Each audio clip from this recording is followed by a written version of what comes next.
السلام عليكم، صباح الخير. أنا جوزيف.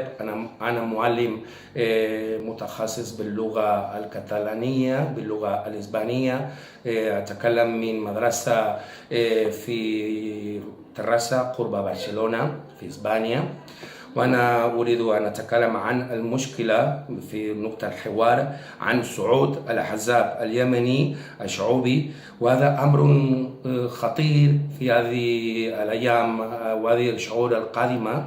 ونريد أن نقول هذا الأمر هذا خطير جدا لهذه الصعود. هذا أمر خطير للديمقراطية في إسبانيا وفي الغرب خاصة.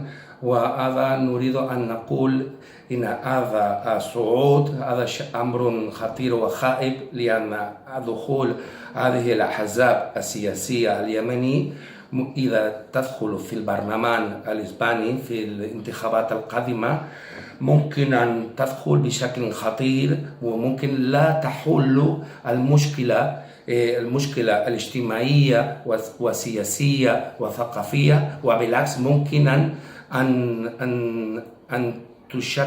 ممكن أن توفر مشاكل خطيرة في مجتمعاتنا. وفيما يتعلق الحوار والعلاقات بين المسلمين والمسيحيين في مجتمعاتنا، ليست لدينا مشاكل سياسية وثقافية. وفي مدرستنا التي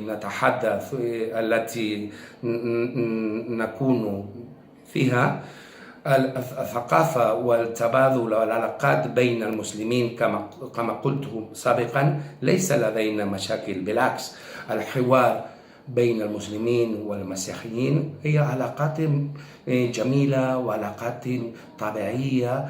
والمشكلة الأساسية هي التعليم، الحرية والاحترام بين الجالية الإسلامية والجالية المسيحية. شكرا جزيلا، وأتمنى لكم الحوار بين الإسلام وبين المسيحيين، وشكرا جزيلا لهذه المشاركة.